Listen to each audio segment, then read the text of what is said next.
안녕도원들. 오늘은 여러분들이 그동안 정말 많이 질문을 해주셨던 장비를 어떤 걸 쓰시나요? 에 대한 답변이 되는 영상이에요. 유튜브를 처음 시작했을 때부터 제가 어떤 카메라를 쓰는지, 어떤 픽처 프로파일을 쓰는지, 어떻게 색 보정을 하는지 등등 되게 영상에 대한 질문이 많았었는데요. 제가 의욕만 항상 앞서고 다른 일들을 하느라 계속 이 영상 촬영을 미뤘었는데 드디어 오늘 촬영을 하게 되었습니다. 그리고 제가 요즘에 이렇게 많은 영상을 올릴 수 있는 거는 저희 편집자님 덕분이에요. 짜잔!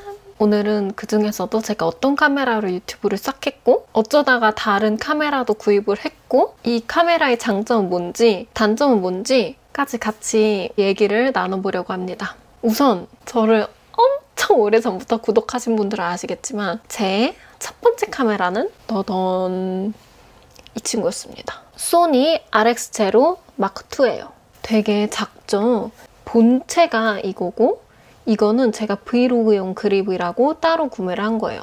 이렇게 구매를 해서 아마 70만 원 정도에 구매를 했을 거예요. 제가 유튜브를 처음 시작하려고 마음을 먹었을 때 뭔가 핸드폰으로 찍으면 제가 정말 이상하게 나오는 거예요.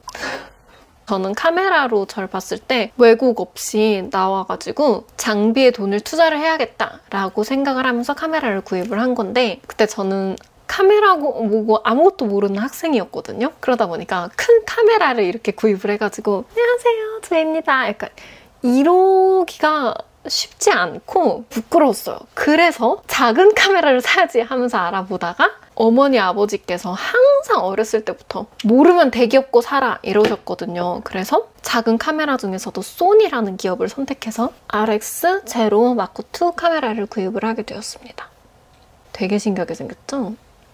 얘가 특수 목적 카메라예요. 뭐 AF가 뭔지 ISO가 뭔지 정말 아무것도 모르는 상태에서 시작을 해가지고 이 카메라 정보를 검색했는데 AF가 없는 카메라라고 사지 말라고 누가 그랬었거든요. 그래서 AF가 뭔지 모르니까 덜컥 샀는데 AF란 게 오토 포커싱이에요. 그 초점을 제대로 맞춰주는 기능이거든요. 근데 이 친구는 그게 없어요. 대신 어떻게 초점을 맞추냐면 여기에 초점을 맞출래? 아니면 여기에 초점을 맞출래? 카메라예요. 그러다 보니까 거리가 멀면 멀수록 화질이 굉장히 떨어지고 그리고 제가 여기서 말할 때도 있고 여기서도 말할 때가 있는데 그럼 계속 초점이 안 맞는 거예요. 되게 스트레스를 받죠. 근데 이 카메라 장점은 되게 작은 카메라지만 있을 건 다 있는 게 액정이 수입을입니다. 이 액정으로 저를 볼 수가 있었어요. 그리고 제 첫 번째 구매 목적에 맞는 관중 티가 안 나는 그런 카메라이기 때문에 이렇게 들고 다니면서 브이로그를 촬영할 때는 좋았었던 것 같아요. 심지어 외장 마이크라고 로데 마이크? 그거를 이렇게 연결을 해가지고 음질을 되게 높일 수가 있었어요. 이 외장 마이크 단자가 없는 카메라들이 훨씬 많다는 거. 그래서 저는 이걸 되게 장점으로 생각을 하고 구매를 했었어요. 결국에 그 초점 문제 때문에 화가 나서 다른 카메라를 구입을 하게 되었지만 그리고 제가 이 친구를 사용을 하면서 소니 픽처 프로파일에 빠지게 되었습니다. 이제 소니 영원한 노예가 되어버린 거죠. 그 색감을 놓지 못해가지고. 그래서 이 친구를 사용을 하면서 구독자 10만인가? 까지 갔을 거예요. 제가 수익 창출을 하게 된 거죠. 유튜브대로. 그러다 보니까 이번 카메라는 정말 제대로 된 걸 잘 알아보고 사야지 해서 가전주부님, 이선님, 뭐 다른 등등 다양한 리뷰를 찾아서 뭘 살지 이렇게 고민을 하다가 소니 알파 6400이라는 카메라를 구입을 하게 되었어요. 지금 절 촬영해주고 있는 이 카메라입니다. 짠! 이게 제 알파 6400 카메라입니다. 알파 6400이 이 본체고요. 이 렌즈는 제가 따로 구매를 한 렌즈예요. 그리고 이 마이크는 방금 말씀드린 그 외장 마이크 단자를 연결해가지고 제 목소리를 조금 더 좋은 퀄리티로 녹음을 해주고 있는 효자템입니다.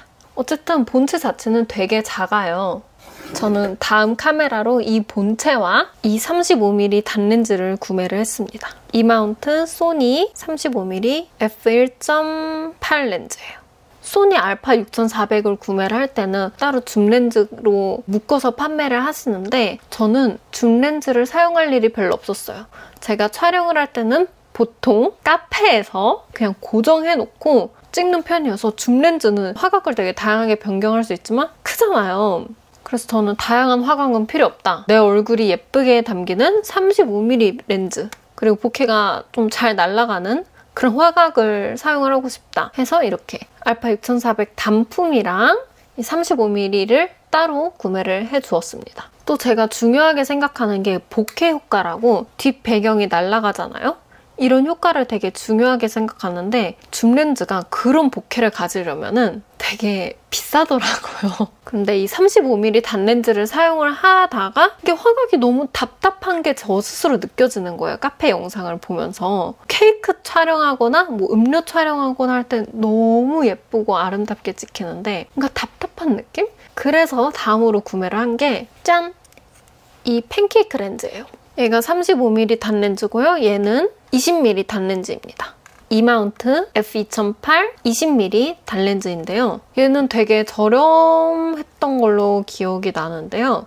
이유는 OSS가 없어요. 그 손떨방이거든요. 우리 이렇게 카메라 가지고 다니면 막 이렇게 떨리는 거 있잖아요. 손떨방이 없어가지고 이렇게 얇을 수 있었던 게 아닌가. 그리고 가격이 저렴할 수 있었던 게 아닌가. 놀라운 건 이 두 개를 같이 구매해도 줌렌즈보다 저렴했었다는 거. 자본이 없었던 초기에 이 두 개의 렌즈를 번갈아 가면서 유용하게 잘 사용을 했습니다. 이렇게 두 렌즈를 사용하면서 계속 브이로그를 촬영을 하니까 어느 순간 제 유튜브가 엄청 커져가지고 제가 지금까지 투자한 카메라 렌즈의 가치를 상회하는 수준이 이익을 매달 저에게 주고 있는 거예요. 그래서 이때 또 느꼈어요. 내가 이젠 또 투자를 할 때구나. 줌렌즈를 구매를 하게 되었습니다. 140 정도에 구매를 했었던 것 같은데 이 렌즈의 스펙은 f2.8 16mm에서 55mm 화각까지 지원해주는 이마운트 소니 렌즈예요. 얘가 손떨방이 있었는지는 기억이 안 나는데 없는 것 같아요. 걸어 다닐 때 엄청 흔들려요. 이 렌즈를 16mm 화각으로 바꿔볼까요? 이게 16mm 화각이에요. 이게 24mm 화각. 사람이 제일 예쁘게 담긴다는 35mm 화각. 갑자기 부담스러워지기 시작하는 45mm 화각. 이제 모공까지 촬영을 할 수 있을 것 같은 55mm 화각.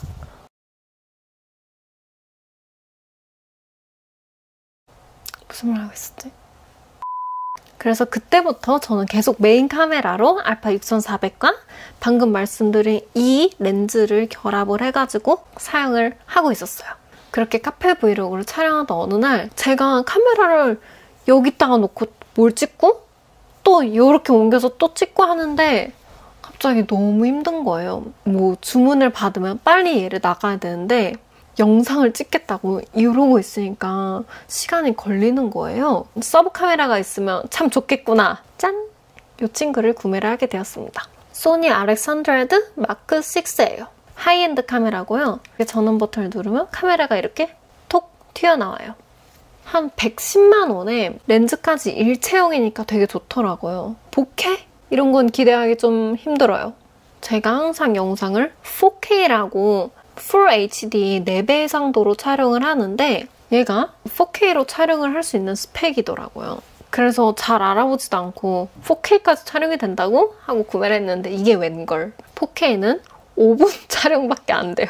5분 후에 얘가 꺼져 있어요. 그래서 혼자 열심히 막 말하다가 갑자기 막 싸해져요. 그래서 이렇게 카메라를 보면 5분이 지나서 녹화가 안 되어 있는 거예요. FHD로 촬영하신 분에게는 문제가 없겠지만 좀 큰 문제였었거든요. 그래서 나름 이제는 적응을 해가지고 브이로그 촬영하기에 정말 최고더라고요. 그냥 손떨방도 되게 좋아서 화면 흔들림 보정을 해주고 줌이 되니까 화각도 제가 자유롭게 설정을 할 수 있어서 좋았고 화각이 되게 넓어가지고 이 정도 거리로도 제가 다 담깁니다.